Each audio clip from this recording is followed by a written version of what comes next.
Okay, so thank you all again for joining. This is the third imminent risk webinar, and you can find all webinars on the members only site as needed if you have to refer back to the slides. So this, of course, is focused on a few core elements, and we'll go over what we're going to cover. So we will be focusing on third-party calls that have to do with imminent risk on the lifeline. We will also discuss supervisory consultation as one of the support elements of the imminent risk policy, and finally the use of caller ID as a tool when assisting someone believed to be at imminent risk of lethal self-harm. So the objectives, of course, relate to those three core elements. We will hopefully help you identify methods that you can write in your policy that support collaborating with third-party callers, and then also help outline call handling procedures as needed for third-party callers reporting imminent risk, including those who wish to remain anonymous, since that is part of that element. We will also go over how supervisory consultation can be available to your center staff and volunteers, and some ways that you can incorporate that support element, and outline how, or help you outline how center staff and volunteers can access a caller's phone number and possibly location, such as through caller ID on the Lifeline for your center, as well as using the Lifeline real-time call trace system as a backup. So those are our objectives. So third-party callers, and of course I've spoken to some of you individually, and I look forward to speaking to more of you on the phone individually. So we've gone over this, I think, in a few different ways. This, of course, is the exact piece being pulled from the imminent risk policy to practice active engagement with persons calling on behalf of someone else. So this, of course, is getting to the point of, even if someone is calling about an individual other than themselves, and it's determined that that other person might be at imminent risk of self-harm, we want to handle that call at the same standard, and therefore really work collaboratively as much as possible with that third-party person on the phone, and actively engage him or her towards determining the least invasive, most collaborative type of action to ensure the safety of the at-risk individual. So the goal is to really explore possibilities and include the third-party person as much as possible in the action plan of keeping someone else safe. So this is just a policy statement, easier said than done. However, the policy guides your efforts, of course. So that is the key piece there that we have been reiterating. So let's go a little further. Just remember that a lot of this is definitely supported and explained in the background paper, which is in the imminent risk booklet that you all had been mailed. It's also online on the site, of course, the Lifeline members only site. And we really encourage you, as needed, to go back to that and see this type of supporting information, because it will really help you feel more comfortable in writing these things out and then explaining all of these new pieces to your staff and volunteers who pick up the phone, so they can understand where the logic is coming from. So we have, of course, almost, most of the network already has some type of policy to actively respond to third-party calls. So it's really not so much of an issue at this point. More and more centers are, of course, handling third-party calls in the same way that they would direct calls, meaning they're not turning the third-party call away. So that's step one. There's a lot of data that indicates that at least 25% of Lifeline calls are third-party. And then, of course, AAS has some very congruent principles and values in place. So they are also have been maintaining that someone who does not call directly might actually be at a higher risk. So it's just to reiterate the importance of doing our best with third-party calls as well. And we do actually want to be consistent in saying third-party caller. I know sometimes, of course, it might be referred to as second-party call, but we'll be as consistent as possible in saying that it's a third-party call when someone dials into the lifeline calling about another person. That can, of course, be a lot of different types of people, we realize, whether it's a provider or a family member, friend, neighbor, or a stranger. So that can affect how the call goes, obviously, and how far you can take it. That's understood. So there's also, of course, these recommended procedures that we can review again. So this is very key to remember. Whenever possible, it's understood that it might not be possible, but as much as it is possible, to make the effort to gather the following information from a third-party caller. Obviously, any relevant information of the individual that they're worried about, their risk status, that's number one. Contact information of the third-party caller and their relationship to the person believed to be at risk. We're going to aim to get that information in the best way possible, hopefully in a collaborative way that really relies on active engagement with that third-party caller so they are comfortable providing their contact information. And then we will also, just in case, want to have contact information for the person believed to be at risk as well. And we'll get back to that in a moment. Now, as stated in the background paper, which again you do want to refer to as needed for further elaboration, you collect information to the degree that center staff or volunteers have a reasonable belief that this third-party caller is reliably informed. So in other words, we really do have to be careful in using our judgment and I guess our gut instinct and really the way we pose certain questions to help discern if what this third-party person is telling us really is reliable information. So it's understandable that it may take some time and perhaps supervisory consultation to determine how much we should really go on that third-party person is saying. Here are some examples of things that could be attempted to do with third-party calls.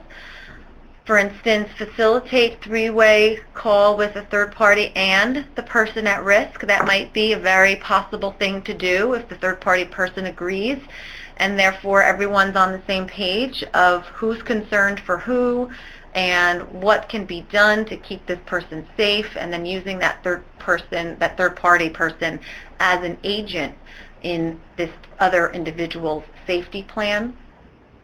There may also be an opportunity to facilitate a three-way call with the third party and the other person's treatment professional, if appropriate. Again, this is all contingent on what you're collecting and learning about this third-party person and who they are to the individual believed to be at risk, at imminent risk in particular. Then we may also confirm that the third party is willing to go ahead and take action to reduce the other person's risk and help in the safety plan that can be developed. So in particular, this could mean removing access to weapons if they live with the individual, maintaining close watch if they're nearby and can check in on them, escorting to a treatment appointment, or perhaps if needed, escorting to the nearest hospital, collaborating perhaps with a mobile crisis team or another crisis intervention team in your area that's appropriate, and then of course using any other information that they can provide. So these are all possible things that you can include in your policy as measures to be considered when handling and processing a third-party call. You may also have other ideas that are relevant to what works for you in your center environment. But these are good starting points to consider if you don't already have them included in your written policy and procedures. As noted in the background paper again, you would really do want to make the effort to inform and educate that third-party caller about how he or she can support and assist the person at risk that they are concerned about. Now, this might not, of course, be appropriate if a stranger is calling about someone that they just happened to observe in a parking lot, for instance, doing something that was very concerning. But when appropriate, we do want to explain the benefits and the value of the at-risk person hearing the message that there is someone who called the lifeline expressing concern and that they do care and that they want to help.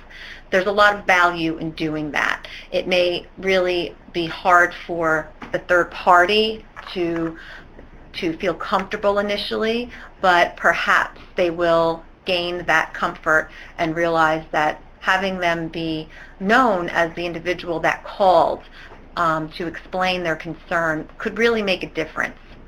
But again, this is something to use careful clinical and professional judgment with.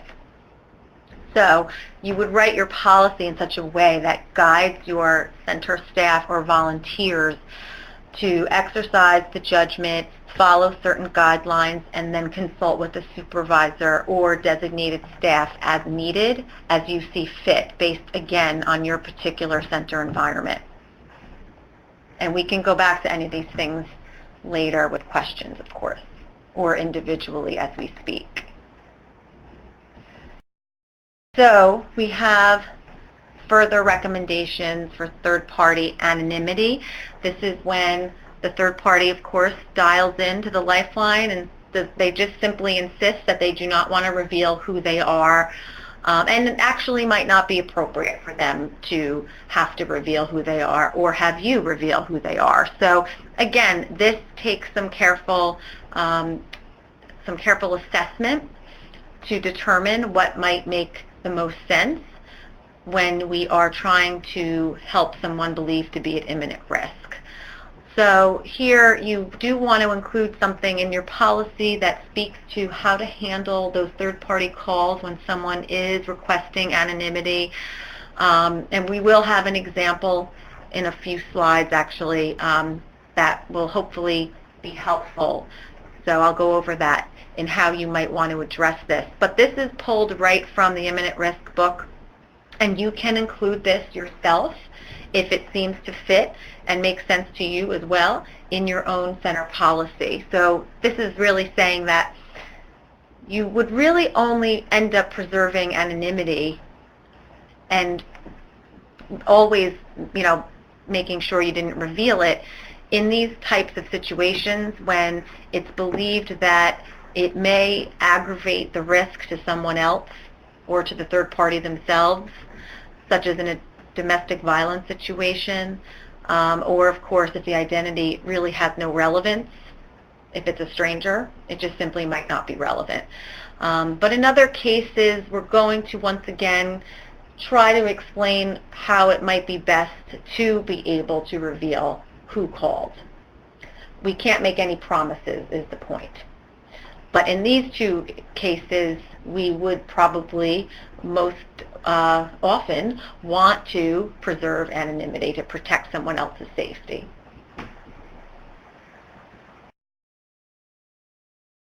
Here is a third-party policy example from the Center Contra Costa in California. Judy, I don't believe, was able to join us today, so she did agree for me to include some of what she put together in her written policy for Contra Costa for the purpose of today's webinar as some helpful examples. And just as with any other example that's shared from a center that may be passed on to another center, just of course remember that that center did agree to have it shared, and this is to help each other. And you do if you do pull something literally and you want to actually word it exactly the same way, just make sure you credit that center or ask the center if that's okay. So right now these are examples that we're sharing. So Contra Costa has, these are just pulled from, I pulled the key pieces, so it's not the full thing, of course, but a few statements are quoted here. Seek the least invasive, most collaborative approach with third-party caller towards ensuring the safety of the individual at risk. That should sound familiar to what we reviewed on a previous slide. There's another statement in their policy manual. Crisis line staff must be consulted before initiating a third-party call on request of a caller. So this is being very clear. Don't just go right ahead and call the person at risk back. Wait until you get proper consultation to see if that is the appropriate step to take. So our policies do want to say that we will consider placing an outbound call to the person who might be at risk, but only after discerning that that is the most appropriate course of action at this time, after you've already tried to engage the third-party person to help. And just note that directing crisis line staff to consult or to be consulted with, that is directing in supervisory guidance. So that's going to be covering the supervisory consultation element a little bit. So just to show you how they overlap. There's a few more on Contra Costa in terms of how they word things. So another excerpt for their third-party policy. Establish the following with the caller. We would like to be able to use their name if calling the person at risk to voice concern on their behalf. So in other words, anonymous calls are discouraged. So you want to explain that to the caller once again. And then also it states in Contra Costa's policy, we cannot guarantee that the third party will speak with us. So of course, there's no promise that even if you did go ahead and place that outbound call, that you would reach the person and that they would even agree to have a conversation. So the third party cannot have those expectations. And that's something to explain to him or her. There is now further policy example here. They go on to say, we need the initial caller's phone number if calling back to report whether or not we were able to contact the person at risk. We will not reveal details of the call to the initial caller beyond acknowledgement of placing the call, is what that's saying. So again, it's letting it's instructing the call handlers to explain that they will have to take down some information since they are placing the call on behalf of someone else. If that person declines, then you can't enforce it, of course. You just move forward in the best way possible. It goes on to say, ask for location and other identifying information the third party might have about the person at risk in the event that we need to initiate rescue.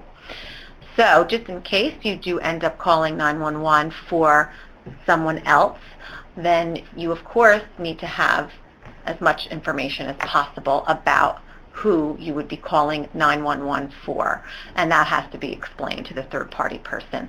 So a lot of this is education, so they don't think they can just call and say very little and hang up and leave everything in your lap. Hopefully we can minimize that from happening by educating the caller a bit. So this is what we aim to do. We realize it doesn't always go perfectly in this order, but your policy can guide these steps. Let's move on to supervisory consultation. As I mentioned, this is a support element, meaning that supervisory consultation could be woven into these other core elements that we're discussing in the imminent risk policy. You can also choose to have a separate section on supervisory consultation. That, of course, is fine, in which you would outline the criteria that your call handlers have to follow in terms of what they can do when and what they should check in with a supervisor for first, etc. And then also outline the protocol of how it works to actually reach a supervisor, whether on-site or off-site at the time. So we're talking about here making sure that supervisory staff, which of course can be referred to as other titles, team leads or other types of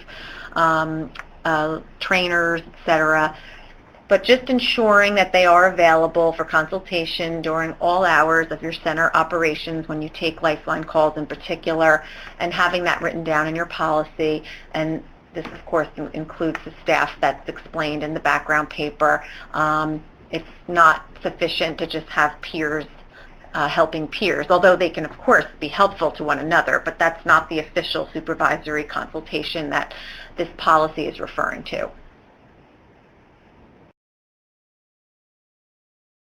Okay, so to better ensure that active rescues, which of course we reviewed in a previous webinar, occur only when necessary, it is recommended that supervisory consultation or review occur before, during, or after active rescue has been initiated.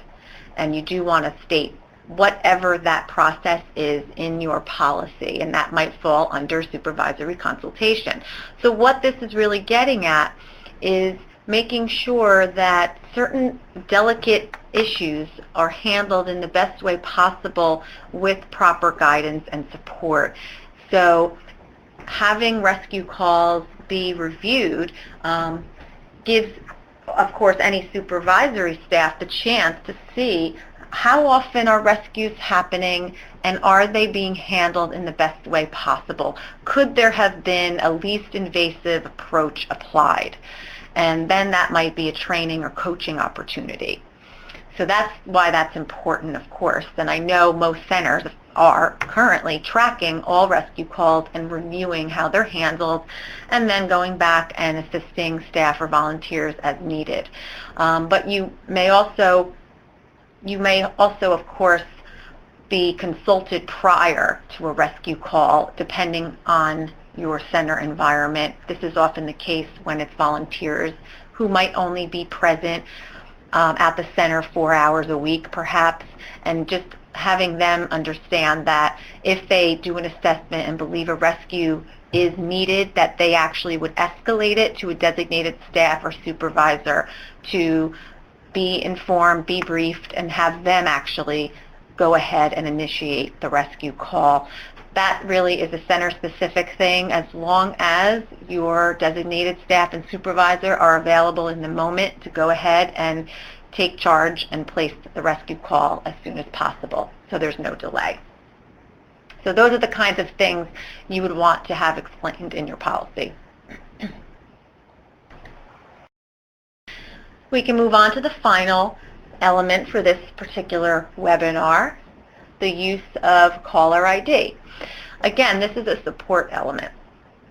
So this tool helps you all feel that you have more ability to connect with the caller or perhaps locate a caller if needed in the case of imminent risk. So caller ID, of course, we all realize is not perfect, but it is something that most centers have at this time on the Lifeline as well as their local lines. So the point is to have some method of identifying a caller's location in real time. So, you know, we want to be able to do that as soon as possible, obviously, in an imminent risk situation. And there's caller ID, of course, or Lifeline's real-time call trace, which I'll get back to. So most centers currently, of course, have caller ID, and it has been, of course, researched and discovered that there are centers that unfortunately were not able to initiate rescue because they had no method of retrieving a phone number. So there was nothing that they could do when they believed that someone might have been at imminent for lethal self-harm. So we want to naturally avoid those obstacles.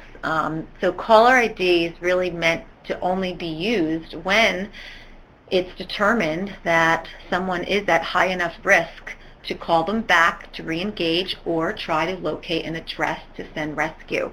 And this is something that's part of training, of course. So anyone picking up a phone who sees caller ID understands they only use it for those reasons, not just because they, of course, feel like calling somebody back. So that I think is obvious, but you might want to be very clear about that in policy. So AAS of course, also supports caller ID as a way to intervene. It's just one way to intervene, of course, when you think that you need to somehow locate a caller. And this is all in the background paper. So it is best for anyone who does pick up the phone to have access to caller ID and or the Lifeline real-time call trace, which is available through the members-only site, because we want to minimize delay rather than have someone who picks up the phone and happens to be on the call discover, oh, wow, I lost the call and that sounded pretty serious, and let me alert a supervisor to go into the system and retrieve the number. If that's the only way to do it, such as through the real-time call trace, which you can retrieve a number from 6 hours prior, so it gives you a little bit of extra time. But you obviously want to have that done in real time as much as possible to minimize delay of reaching somebody. So the other option, as it says here, the designated staff who can access these tools should be on site during all hours of operation. Again, so there isn't delay. If someone's home and they get a call to say, hey, I need a phone number, and you can't really access the system from home, that's not really helping. So that's the point of making this clear. And if anyone has questions, we can always go back. This is just a note about confidentiality issues that seem to come up surrounding third-party calls and caller ID. You know, the whole idea of placing an outbound call to someone who didn't request it through a third-party call initially, or calling back a person because you have their phone number and you got disconnected and they didn't ask you to call them back. So those are good questions. What we want to remember is that all of what we're discussing here is related to imminent risk, believing based on assessment and what you are hearing over the phone that someone, whether it's a direct call or a third-party call, that someone is at imminent risk of lethal harm. And that sort of, or does, trump the confidentiality issue. Still has to be handled delicately. We don't want to aggravate a situation further if we can avoid that. But you don't have to be worried about legal breach in imminent risk situations. So just to emphasize that. And definitely refer to the background paper for more information if you think it would be helpful to you. Anything surrounding HIPAA, is also noted in the background paper. It's probably advisable to do a search if you haven't already in your, to see what comes up HIPAA related in your state, because there are some specific differences state to state.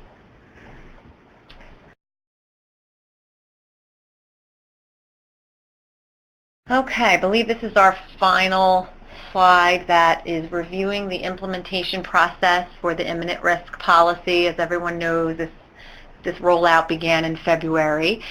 And the way this is going is that you complete part 1 of the checklist, which is the center needs assessment that I had circulated via email. And if you still need that, just let me know. And then you schedule an initial consultation call with me if you have not already, and that just gives us a chance to talk one-to-one about where you stand currently with your center policies and practices. And after we have our call, which lasts about 45 minutes, then we would go ahead and you would work on your policies as needed, what you have to tweak or build or expand on, and then email back to me for feedback. I usually get back to people within 2 weeks of receiving an email. And then you work on it from there. We might do a little back and forth via email, or we can talk again if needed. Then you just wait for approval of your policies. We're about to start approving some centers officially, so we just needed to have enough policies to review to see where everyone was standing. So you wait for approval on things looking good. Then you would go ahead and submit part 2 of that checklist or center needs assessment, which identifies exactly where you'll have each policy piece and identifying when you informed your center staff and or volunteers of any changes, just to make sure that everyone is aware of this implementation and that it's not just a paper exercise, of course. So continue to check your email with any updates from me on anything related to imminent risk, of course. Also check the Crisis Center blog through the members-only site every Tuesday. I had posted a blog related to imminent risk probably 3 weeks ago now on some ideas of structuring your policy, how to approach it based on what you might already have in place. And I will continue to do so every several weeks. But there's always going to be something on the blog, I believe, every week from the Lifeline team. So that just gives you some overview of how this is working depending on where you are in the process. So I'm going to unmute, and hopefully everyone will be able to hear each other. And feel free to chat any questions as well as verbalize any questions, and then we'll see who can maybe offer some other.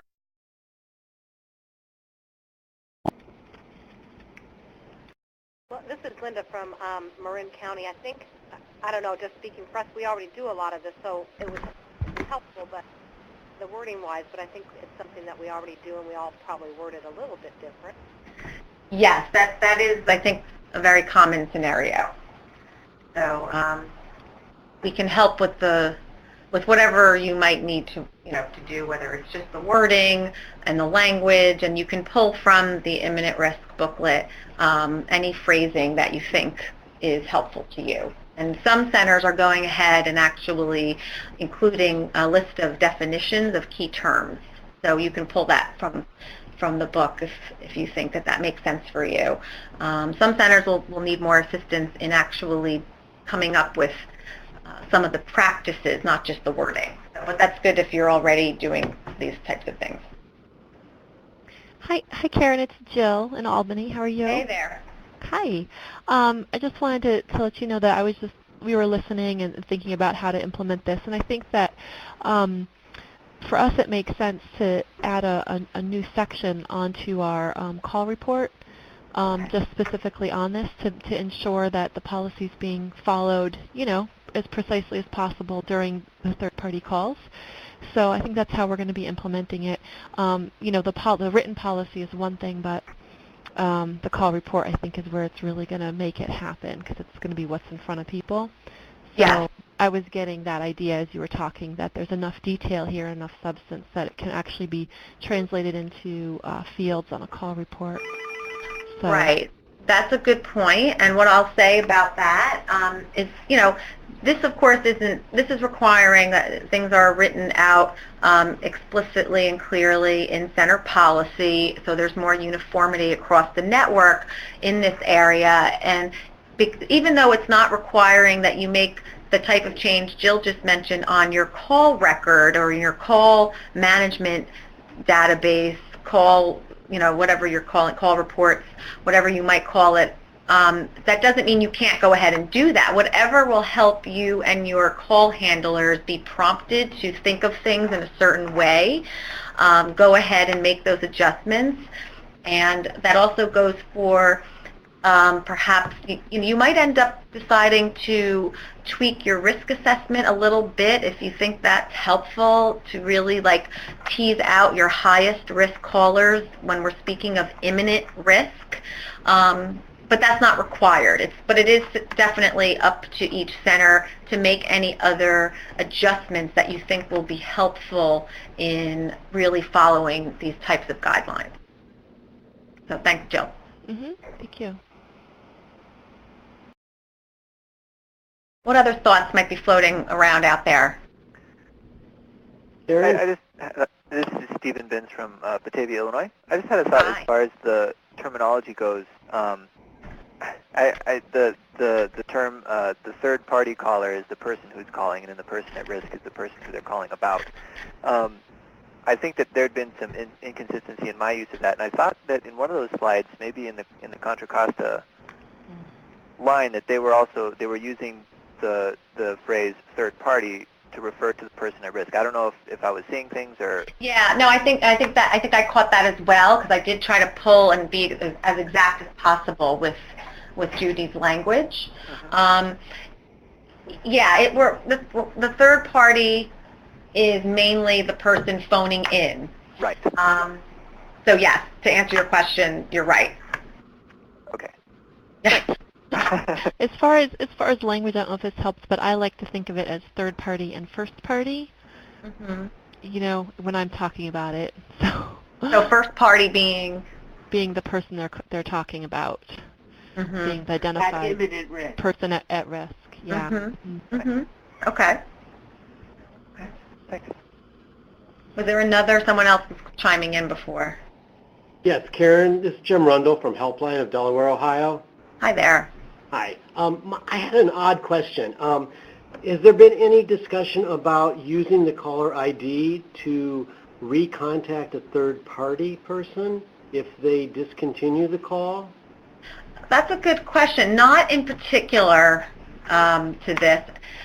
You mean if a third party calls in and has, this information that might sound concerning, and then suddenly you get disconnected from the third party? Yes, mainly by their disconnecting.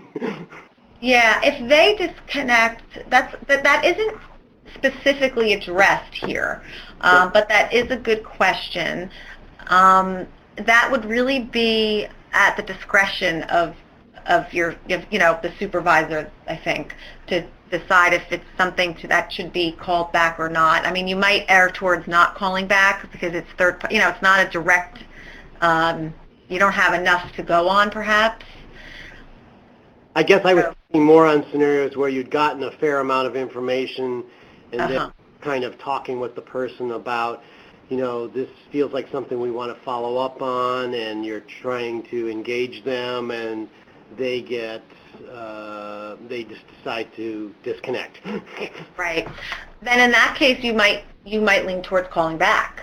Right. I think all of these outbound, potential outbound calls are something to be carefully weighed.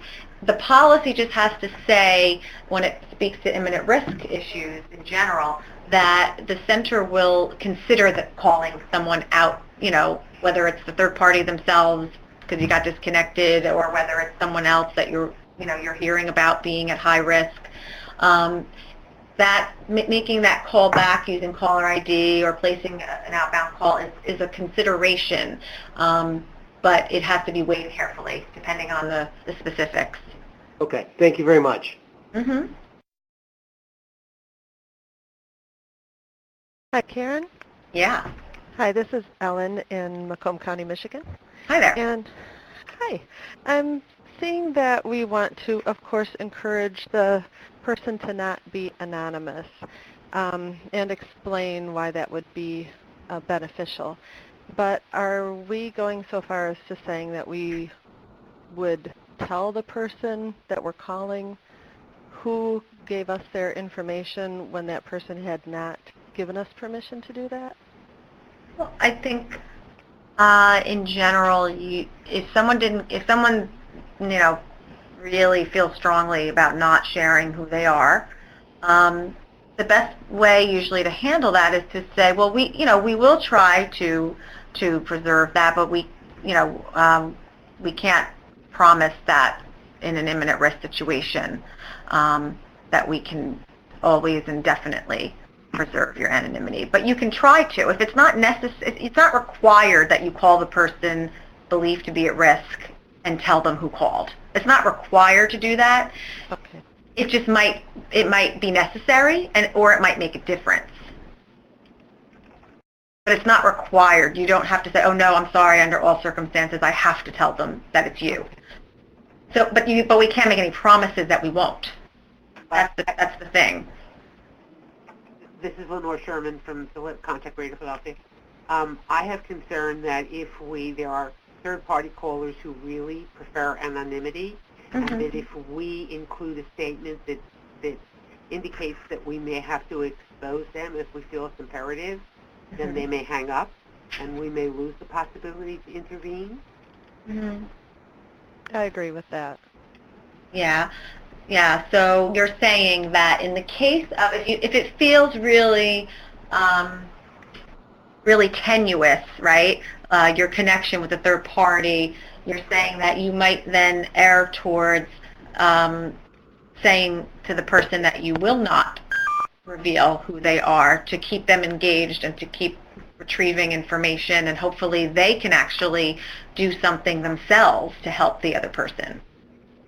Well, I'm saying that I don't want to turn them off, and our policy has always been that we engage them as best we can in a collaborative process, and hopefully they will allow us to share who they are because it expresses concern, et cetera, But if they really are vehement, then we tell them we will not share.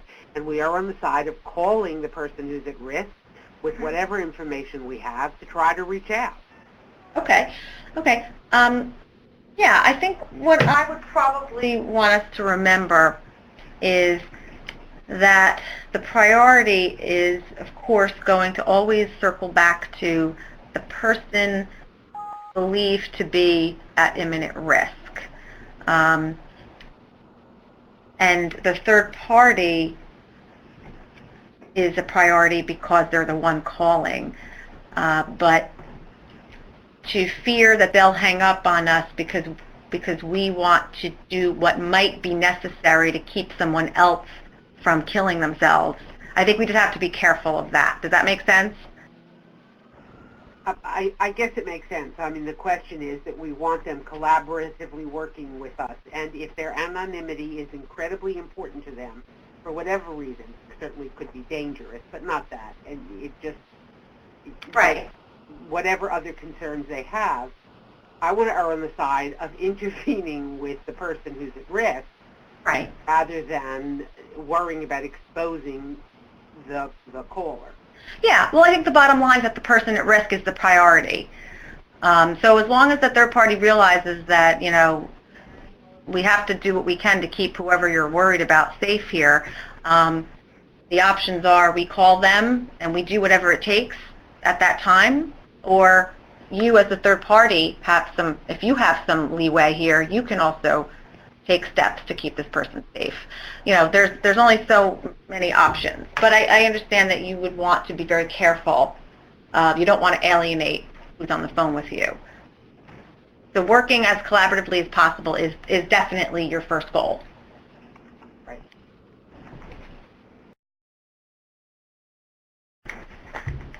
It can definitely get I think pretty cloudy. There's a lot of potential scenarios, as we all know. And this is Mike in Memphis. For us, our traditional policy was that without any, that the volunteer had to have supervisory, had to get supervisory permission in order to make a third-party call. But that our overall policy, when you go back and look, is that we didn't. So this is something new for us. I have not set up my appointment with you yet. Right. Definitely interested in getting us on board, but I just want to do it in a way that will work with our volunteers. Okay, yeah, so that's an example of, we'll talk more then in a way that we can come up with some things for your center, okay? Okay, great.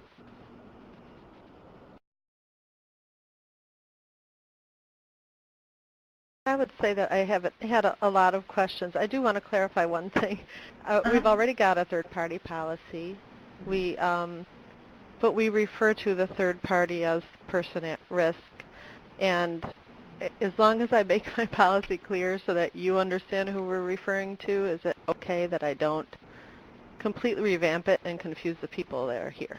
Right. So in other words, it's sort of the other way. You have it. Well, we always consider, one of the things we always say is the caller is the client. So, deal with the feelings of the person you're talking to. And now I know that we're considering the person at imminent risk to be number one, but we would consider whoever the third party is to be the secondary issue. Right. The first issue is the person that we're talking to. So we would say that our caller is calling about a third party, and that third party is at risk. So how can we help that third party? But I can't imagine us changing our language to make it the other way around. Yeah, if that's the case, I mean, I haven't looked at your policies yet, right? Who's this? I'm sorry. This is Ellen from Macomb County. No, you've seen my my Yeah, imminent risk policy, but not my third-party policy. that's what I thought. Okay, Keepers okay. right So now. I think, once that's okay. So once I see that, I'll better be able to, I get to respond once I see how it actually reads. But no, it's understandable that, that could be very confusing to what your culture is already understanding. So, when I look at it, we can talk more. Okay. And allow for other centers to offer what they are working on, and I'll continue to make examples available as questions come up. So the plan is to have another webinar in the next few months. I'm not sure if that will end up being before the conference in July. That's in Baltimore. But definitely by the time we get to that conference, that will really be like a midpoint of this whole implementation process, and we'll be able to convene there. I'll be there, of course. We'll see where we're at, and we'll really then, at that point, at the end of the summer, be moving forward and getting everyone on a call. Because then by the end of November, you want to have all of your policies into me. So just looking ahead a little bit, all right? But in the meantime, you're all welcome, and I'll remind the rest of the network to get in touch with me with any questions that come up. So if there's no other, I'll just give, if there's no other questions, I mean, feel free to chime in now. If not, then we can wrap up this webinar and just look out for the next email announcement from me. Thanks. Okay.